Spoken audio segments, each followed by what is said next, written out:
Hello, my kings and queens. I know you might think that you're dreaming because this is the second video in a week, but let me tell you, you're not. I'm out here trying to do shit for you guys. So, yeah, today, continuing the basics of Primal, and I'll be talking about the benefits and the risks of the diet. So, fuck yeah, dude. We got ducks joining me. I love mallards, man.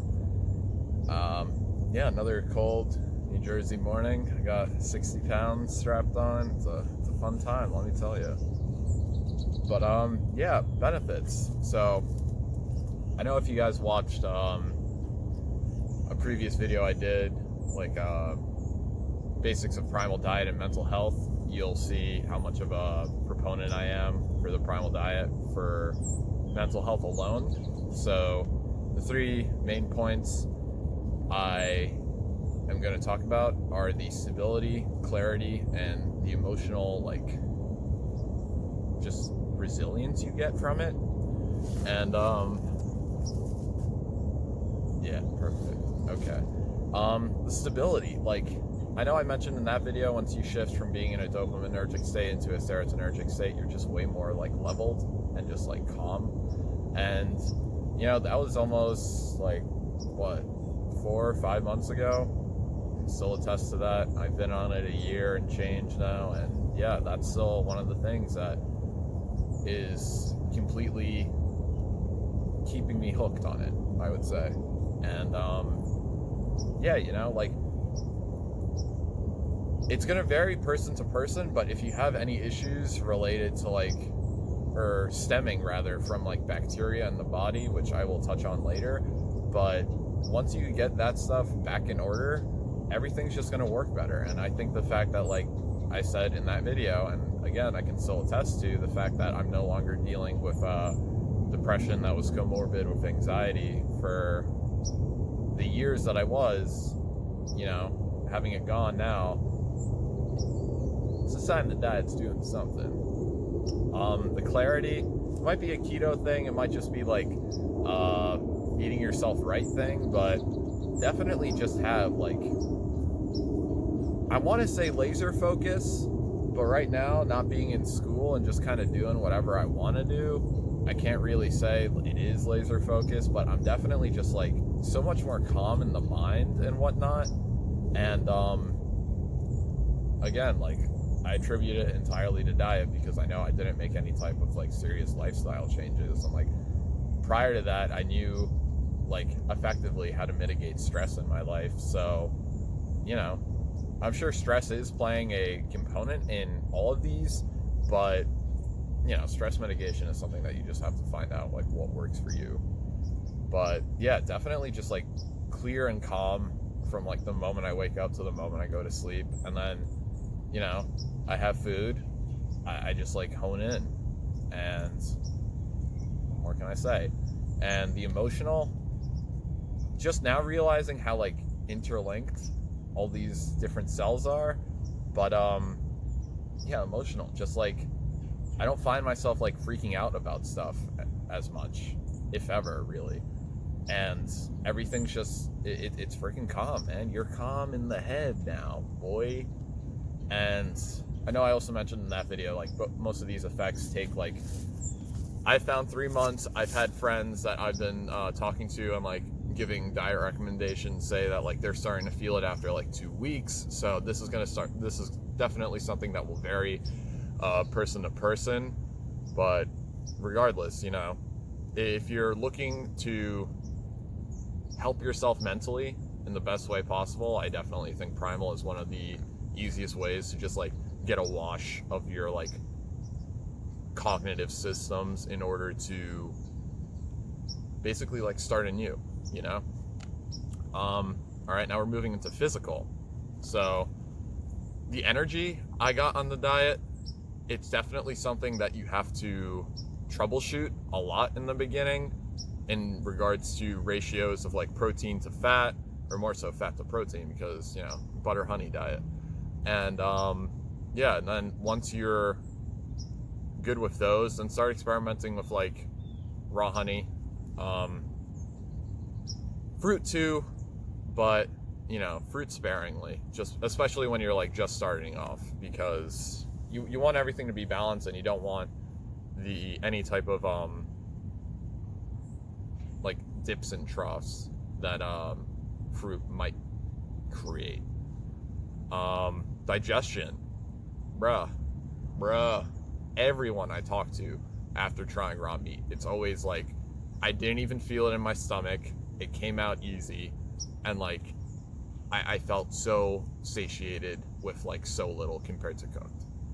And I think if you want any sort of testament to just like the powers of like not cooking your food when you don't have to, like that's it.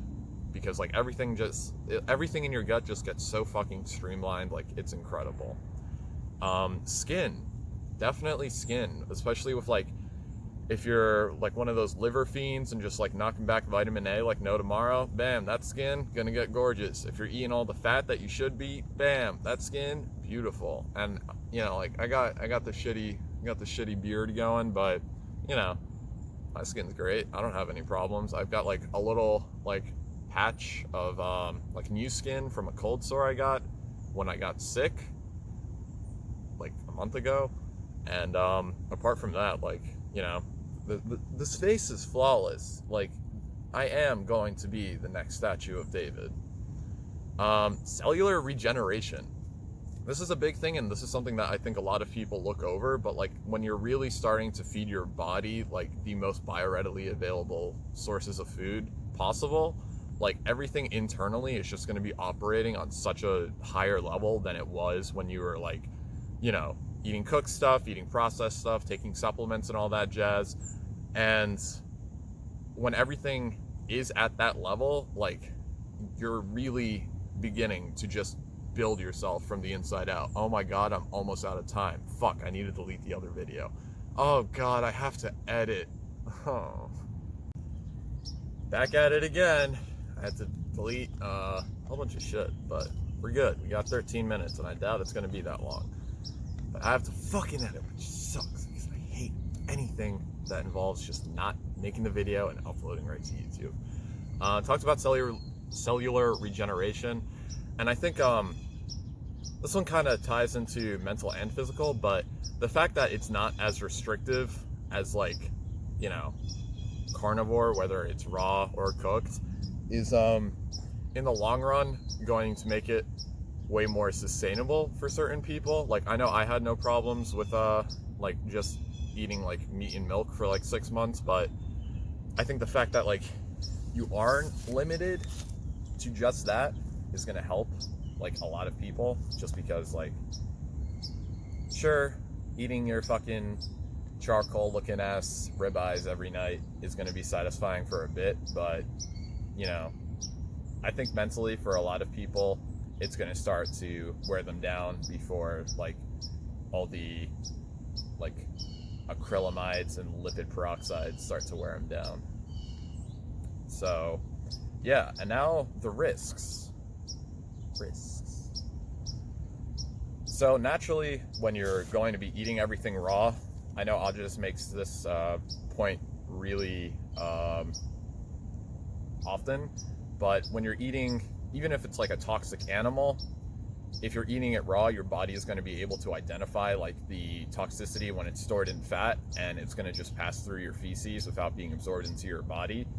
But even taking that into consideration, I wouldn't recommend any meat. Like whenever somebody asks me like, oh, what kind of meat do you eat? Like my lowest standard is that it's antibiotic and hormone free. Like that's the bare minimum. Like obviously grass fed's the way to go, just because you're improving like the nutrient profile and all that. But I don't want my beef to be juiced up. So yeah.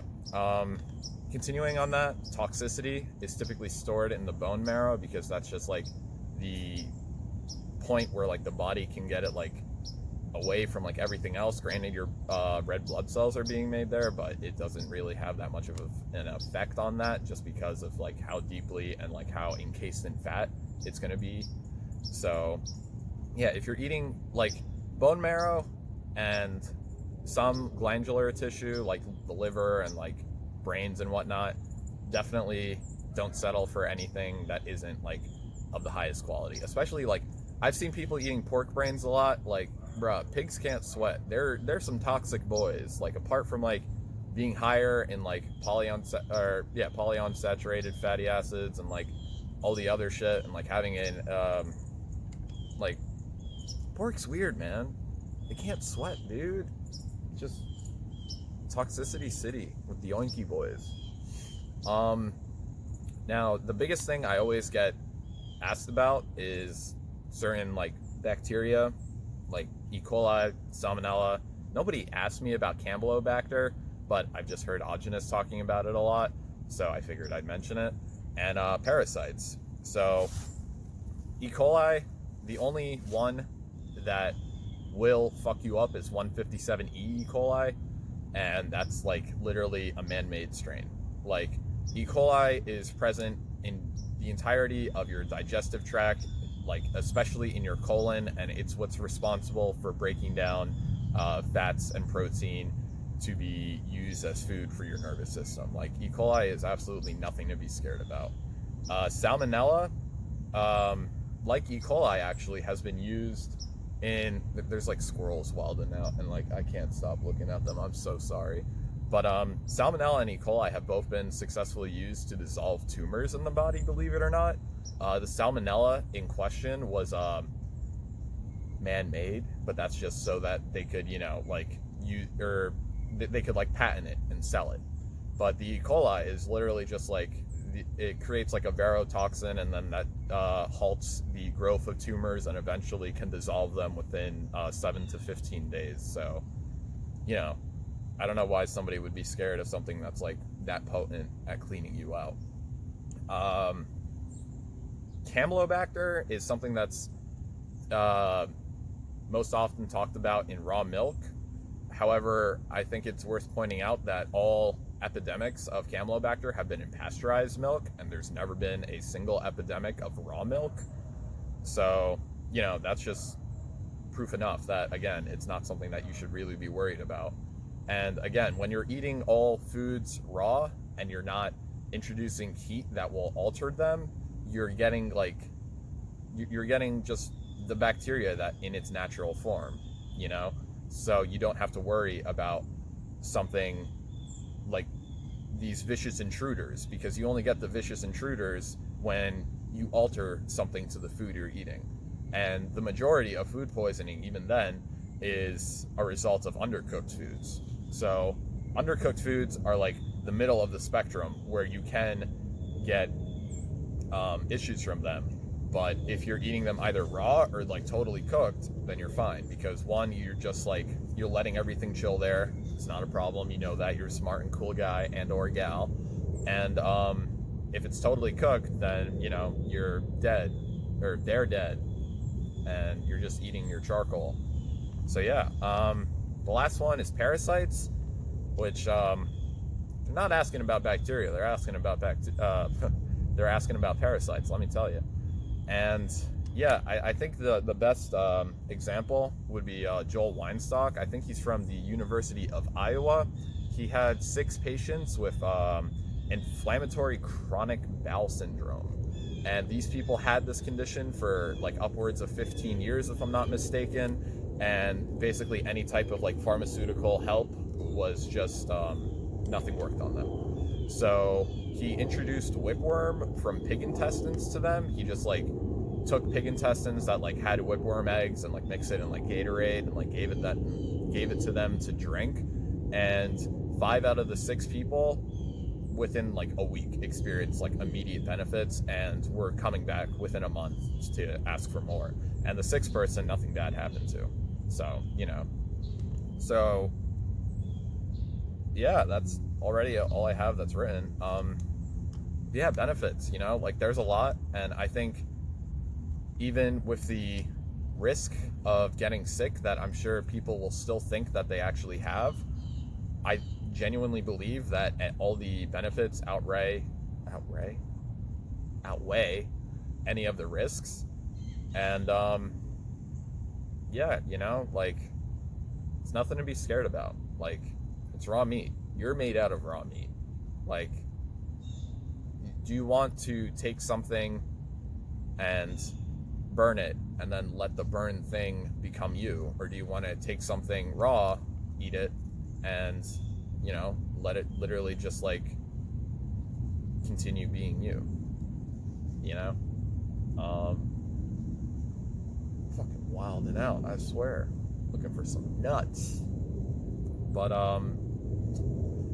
yeah, benefits, risks. Risks, like, don't be scared of bacteria. Bacteria is your friend. You're like 99% bacteria. If we look at the ratios of like bacteria to the cells in your body, there's bacteria all throughout your body. Like E. coli should be your best friend. The majority of your immune system is in your digestive tract. What's in your digestive tract? Bacteria. Like, you know, it's nothing to be worried about, and it's definitely something that's just been like propagated throughout the years so that people are scared. And, you know, give it a shot, see that you won't get sick, and prove them wrong, I guess. So that's about everything. Surprised how light the 60 pounds is getting. This is like 2 weeks of walking around with this thing, and like, it's a breeze already. I love it. But yeah, I'm gonna give myself like 5 seconds to see if I can think of anything else. I'm gonna be doing, I don't even know what the next video, I think it's like how to start. I have it listed out, like it's not all coming out of my ass for once. But yeah, so I'll try and do another video within the week. I hope you guys have been enjoying the uploads. I love all of you so much. Genuinely, some of you are like the nicest people I've ever met online. And yeah, I hope everything works out. If you guys have any questions, I'm gonna link my Instagram in the bio and or description. Yeah, it's a description on YouTube. So yeah, just click that. Don't fucking hesitate to send me a message. I love talking to people. I love helping people. That's the whole reason why I did the Instagram, and even more so the YouTube, because I fucking hate YouTube, but I'm doing it out of love for you. Huh. Yeah.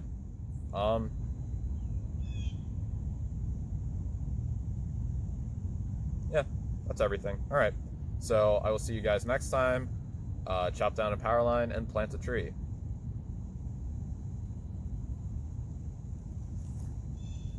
Ah, fuck, my freaking thing. Goddamn stylus ain't fucking turning off the camera, so I need to get up. Need to fucking squat down nice and deep, turn off the camera. Yeah.